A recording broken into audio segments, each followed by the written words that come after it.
Hey Faith Family, welcome to the Beyond Sunday podcast at Calvary Bible, where we go beyond the Sunday sermon to explore some rabbit holes and to bring some biblical truths to the surface. We hope you enjoyed today's episode. Calvary Bible Church, welcome back to another episode of Beyond Sunday. That's right. It's good to be back. Austin's back. Second time this summer, right? Yep. Okay. Second and last time. And second to last time. Oh, no. That's right. I'm on next week. Yeah. Yeah, so your I thought second this was time. my last time. It's not. And it's your second to last. So That's three right. times this summer. This is the middle. Yep. Which means you should have a joke for us. I don't. I'm saving my jokes for my sermon on Sunday. What the world? So You better come out with a joke. firing. Yeah. Or at least I'll have a joke for the next week's podcast. You better. Than Trey, sermon. who was here last week, brought a Right. joke. Did he? Yeah. I'm not surprised. He's just better and cooler than I am. So He's an avid listener. He knows that he Yep. ought to be bringing That's jokes. probably why he brought one. Yeah. Trey's that's on the good. ball. He doesn't play games. He's a great roofer too. He is a good Roofed with him roofer. at Bill. He's Yeah. a hard worker. Yeah. Trey is a mini Ray. Yeah, it's awesome. I actually told him that, and he was like, I hope not. Is that what he said? Like all of us. Yeah. We don't want to be like our dads too much. At But that age. it happens. Yeah, All right. Well, I got a joke for you good. and everyone I didn't read else. it, by the way. I It saw doesn't but I didn't matter. read it. You're not going to get it anyway. I don't think. What do you call it when Batman skips church on Sunday? Robin Hood.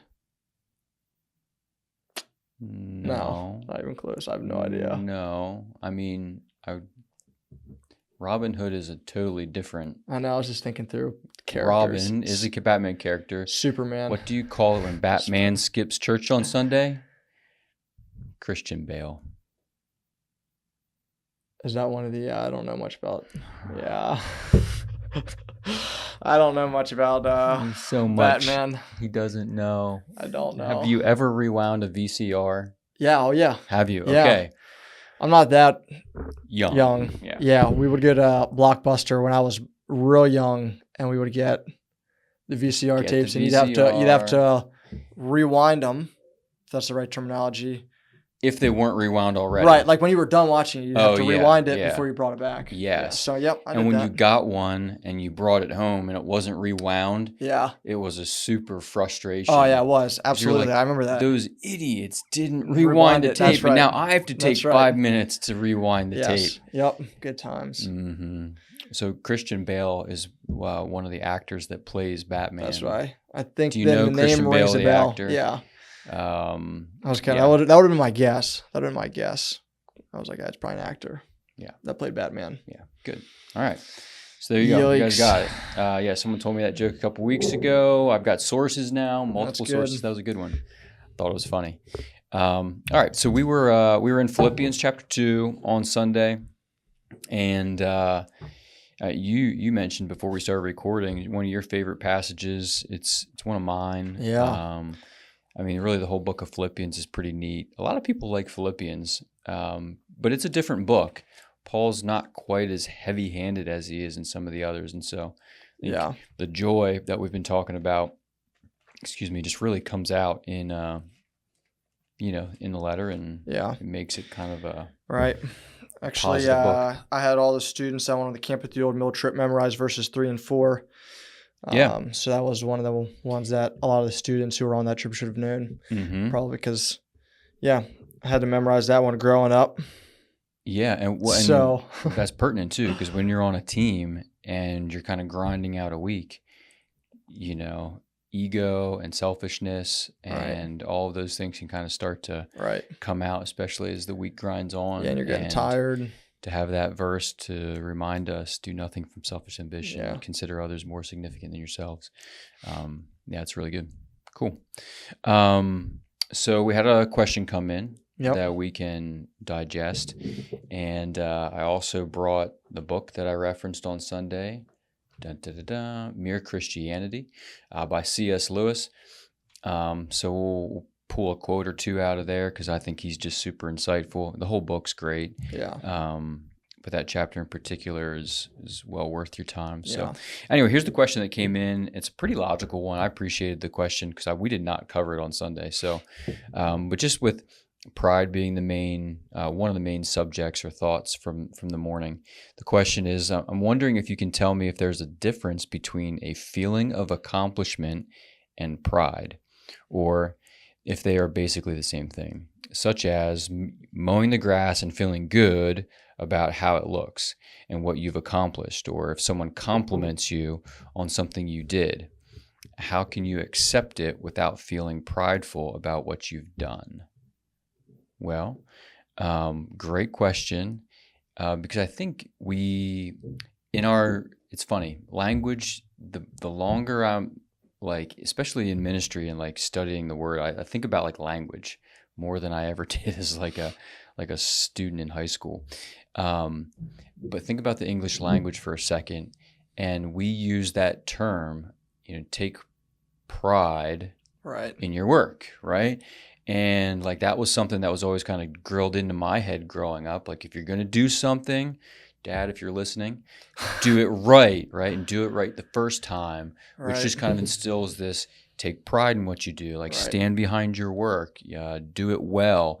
And so we want to do things well. And then you like to mow the lawn. I love mowing the lawn. So that one really resonated with me when I read that, because I was Yeah. like, lock me up. Yeah. That's the case. Yeah, me too. And So I like a you got good-looking the straight yard. lines. Right. And Oh yeah, I love it. all kinds of fun designs you can do in your lawn, and you get done. Nice edges. Yeah, Mm. right. You look at it and you think, that looks good. Yeah. I'm proud of that work. And so I've got some thoughts there. Do you want me to lead, or do you want to jump in? Yeah, I have probably was on my mind because it's, one of the verses that I'm preaching from next Sunday or this coming Sunday, but Paul makes a comment similar to, I think, this question in the passage we're studying next week, where he talks about, so that he could be proud that he did not run or labor in vain. So I'll have you share your thoughts, but I don't know. That's it is at least interesting. a connection there, right? Because Paul mentions being proud about the way that the Philippians follow the Lord. Yeah, right. Paul has his own pride, but I don't think in a bad way. Right. So when we use that term, first, it's usually, and this is actually coming from C.S. Lewis here too, he just points out that like when we say that we are proud of the lawn or we're proud of our children, there's like just a sense of like warmth or affection or something that we're really glad about. It makes us really happy. Right. And so when we say, man, I'm proud of fill in the blank, whatever that is that you're proud of, I don't think that's wrong in any way. I think we can be proud of our kids for, what they did. They told the truth. I'm proud of them for that. The lawn looks great. You finished your paper and you did a good job. I'm proud of my work. Not perfect, but I'm proud of it. So I think that's a level of saying like I'm proud that doesn't cross a line into like offending the Lord, because it's not focused on me. Right. Yep. It's focused on another person, or it's focused on a job, a project, whatever it is, a task. But when your focus and your attention starts to leave the object and turn its attention to yourself, that's when pride starts to like turn and corrupt us.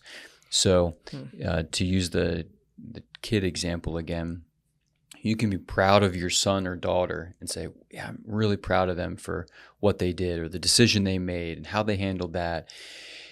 And then that's great. But then when the thoughts turn to, man, I did a really good job. I'm a really good parent. I did this myself, or I'm a better parent than the other guy. Then that's when pride kind of, just reorients itself from the object to the person. Yeah. And one of the things that C.S. Lewis points out about pride itself is how it's competitive in nature. So if we'll go to lawns for an example, because some guys can get kind of Very true. competitive about their lawns, Yeah, So absolutely. like if you and your neighbor both really take pride in your lawns and just find a lot of joy and happiness in it, that's great. But when you're always if your intention of or motives behind having a great lawn are to outdo your neighbors, so yours looks better than his, now it's competitive, and that's pride. Right. So does that make sense at all? It does. Yeah. I thought that was insightful from Lewis. What are you thinking or processing? Yeah, actually, it's funny because I'm pretty sure, if I remember right, the commentary I was reading about that verse there later on in Philippians, when he's talking about being proud, the author of the commentary quotes Mere Christianity from C.S. Lewis, and my guess is it's probably going to be the same thing that you just talked about, or the same quote that you're going to read, because he talks about Paul and his feelings of warmth and love towards the Philippians, and being proud, not a self-centered boasting, but like a love and a warmth for them. Yeah. And he's, a proud, Yeah. spiritual father to them. So my guess is it could be the same one that you read, but yeah, here, I'll read it for us. At least a couple things that I have highlighted. He says, very often in such sentences where we might say we're proud of something, the phrase is proud of means it has a warm-hearted admiration for. I have a warm-hearted admiration for my son or my daughter, for my lawn, as much as you can have a warm-hearted admiration for grass. And then also he closes that paragraph where he's just addressing this particular issue. He says, to love and admire anything outside yourself is to take one step away from utter spiritual ruin.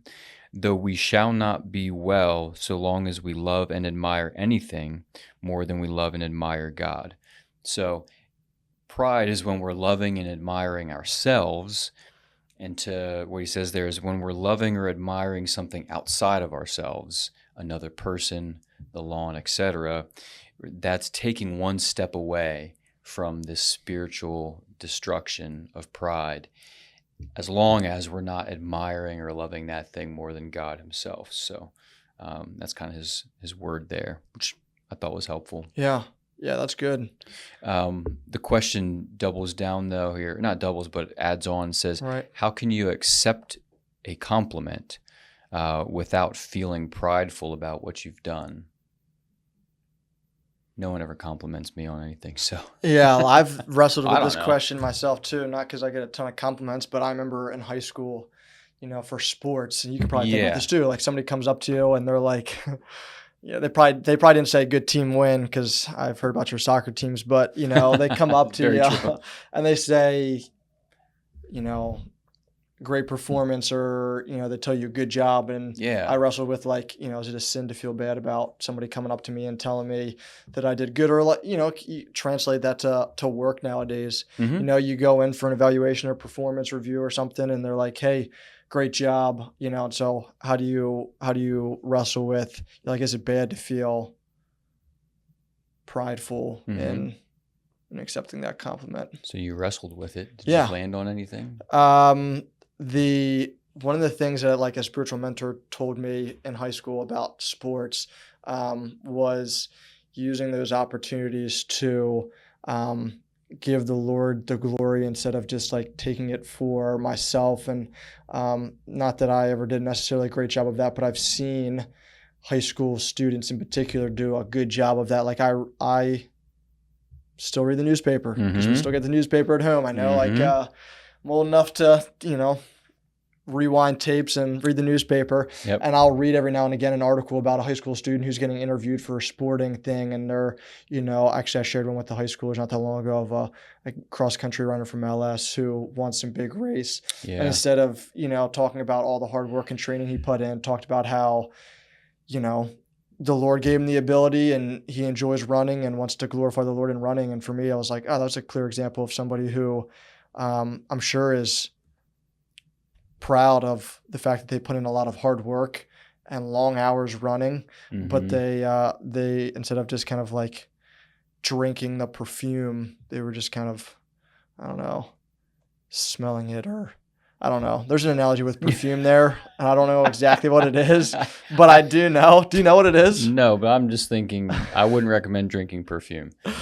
I was about to make a really cool analogy, but I I know, know people drink their own humility and Kool-Aid, pride. Yeah, I don't remember but exactly what Kool-Aid it doesn't is, but smell instead of good. like drinking the perfume, you're supposed to like, I don't know, smell it. Totally Right. botched the analogy, but the point being, they used what God had given them, and instead of just like building themselves up, they were able to use it in a way that glorified the Lord. And I don't think in a way that was just like, this is what I'm supposed to do, but just genuinely speaking from their love for the Lord, just kind of overflowed like, yeah, I love Yep. running and want to run to the glory of the Lord. So I don't know. Those are just kind of the first thoughts that came to mind. But Yeah. No, I think that's helpful, and it's I think your point is well taken, despite the botched analogy, I was analogy there. And it's not even like a deflecting, like oh no, like that wasn't good, or like some kind of false sense of humility. right. Because It's that was one of the things where I was like, not to cut someone you says off, but it good literally job, was like, for me, it was like, oh, do I just say, oh, like I'm not that good? Like you don't want to. right? So wrestling with like Yeah, saying thank you, and right. Well, and there's a very okay, simple way too. Just say thank you. somebody tells you that you did a good job preaching. It happens occasionally. Yeah, Sure, I swear in that. right. What do you do? It is. It's a very kind thing. Someone's trying to encourage you, Right. genuinely trying to encourage you, Right. or just genuinely thank you. And you don't want to grow prideful, right? And so, like for me, I just I say thank you. Yeah. Thank you. That's Right. encouraging, And then I think where it could become dangerous for me or for anyone is when we start to like, Start drinking it. drinking your own Perfume. perfume. Right. Kool-Aid. Yeah, right. You start to smell yourself a little bit. Be like, yeah, I was pretty good. I'm kind of like better than, this preacher, better than that preacher. And so I think for me it's just don't focus on myself then. Say thank you. I appreciate the encouragement. Right. Receive it, and then move on. Smell it, don't drink it. Smell it, don't drink it. Yeah. That sounds So we're gonna run with it, but I think that might be the analogy. okay. Don't know. Somebody knows the analogy. Please reach out and That tell me. sounds I better. don't know for sure, but Yeah, good. If your kid listening, don't drink perfume. yeah. That's bad news. Smell the compliment, don't drink it.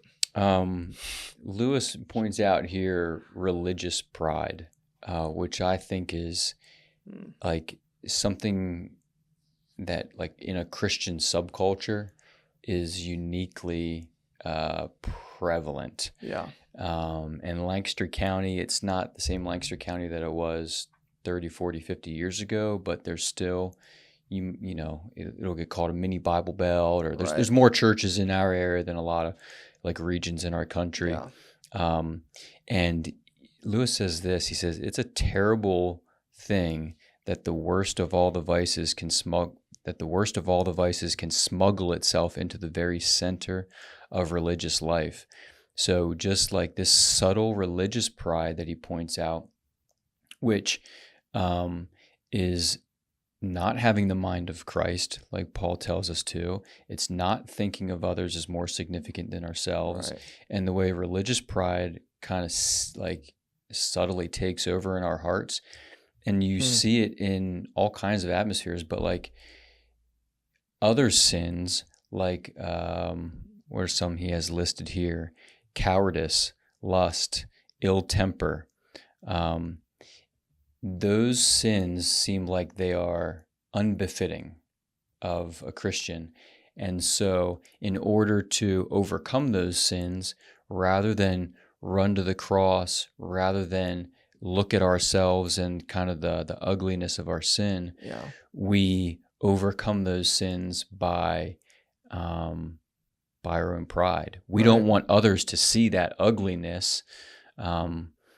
And so our own pride actually like overwhelms that sin. And so we're having a sin defeating a sin. Right. and we look better on the outside. Right. And so, like for me, Yeah. that's constantly a battle in my heart and mind, a question I'm asking myself, like, what are my intentions? What are my motives? If you're helping the old lady across the street, are you helping her because she's a dear lady that just needs an extra hand crossing the street, someone to look out for her? Or are you doing it because someone's going to see it and think, oh, wow, hey, Jonathan's a nice guy. Look at him helping the old lady across the street there. That's pride. Or the sins in my life. If someone on the outside saw some of my sins, even from the past, right, ones that I don't struggle with as much anymore, they would say those sins are like, oh, that's horrible, but I can overcome that sin with my own pride. Right. And I just thought that was like, Yeah, that's good.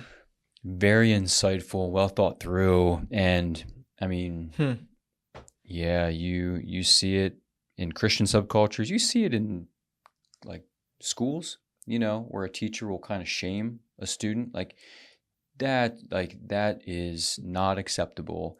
And so you can kind of call a kid on the floor because they don't want to look bad, so they can not act out because they want to look good, for the teacher. And so, but they're not actually getting to the root of the issue there. Right.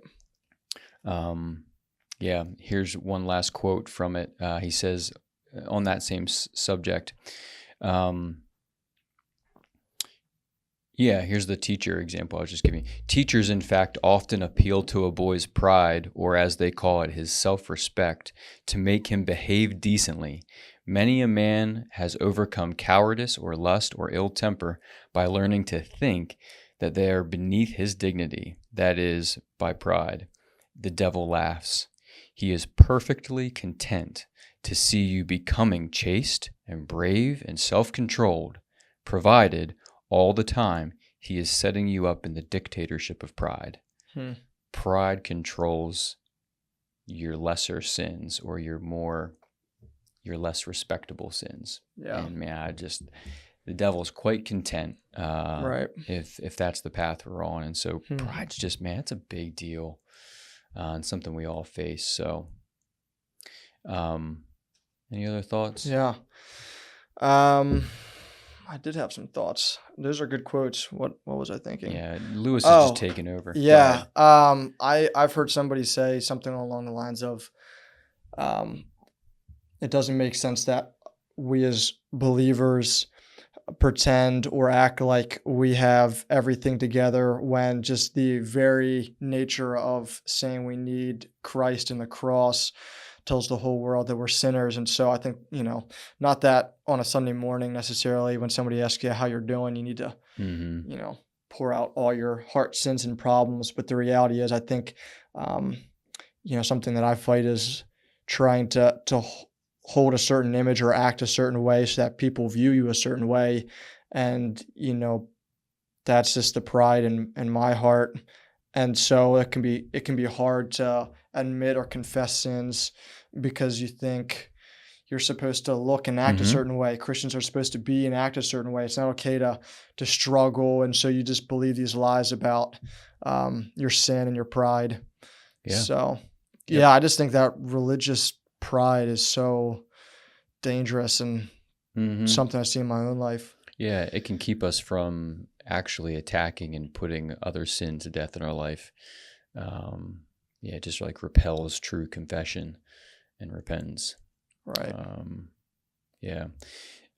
Last thing I thought that I'll bring out from Lewis is just, what does a humble man look like? Yeah. That was kind of a question he posed at the end of the chapter. And it was very unassuming. He just said, a humble man just is a person who, when you're looking at him, just doesn't seem to think about himself. He's interested in other people. When he asks a question, he's really listening. He has a sense of peace, calm, and joy about him that just kind of can't be explained other than he's just not concerned about himself. Right. So there's a really good book. I don't know if you ever read it. It's real small, maybe 100 pages or less. It might be by Tim Keller. I don't remember who's by exactly, but I think it's called The Art of Self-Forgetfulness. Okay, I've not You read read it. it? No. Mm-mm. And so the whole premise of the book is not viewing pride as thinking less of yourself, but thinking of yourself less. Yep, I've heard that quote before. Hmm. So I think Yeah, that's, and if that's I'm hearing you summing right, up. that's Yeah, what he's saying there. right. Yeah, that's humility, or a definition of humility. Right. Not thinking less of yourself, or that false humility when someone compliments you and say, Right. "Oh no, that wasn't good." It's just thinking of yourself less, thinking of others. It's more significant than yourselves. Right. And that's Philippians 2. And that was Christ. He lived that out in the most He's the extreme example. example. Yeah, right. And so we follow joyfully in his footsteps. Right. Yeah. That's well said. Great. All right. Well, thanks for the questions. And thanks for tuning in. If you have any questions for the podcast, you can email them into podcast@cbcmj.com. Should put that into a jingle. You can. Okay. Because I can't sing and I can't, it's going to be terrible. So you can certainly do that. Maybe have Trey do that. Trey could probably come up with a good jingle. You could, mix it up. All right, Trey, there's your next Summer assignment. homework. Yep. For Trey. There you go. All right. No, seriously, we do enjoy the questions. Yeah. I appreciate you guys listening in. And it's great just to revisit the text and keep going. All right. On the journey. All right. Yep. It's good stuff. Love you guys. We'll see you on Sunday. Austin will be with looking us. forward to it. It'll be good. All right. We'll see you guys. See y'all. Thanks again for joining us on today's episode. And remember, our Sunday sermons are meant to lead us to a life of worship beyond Sunday.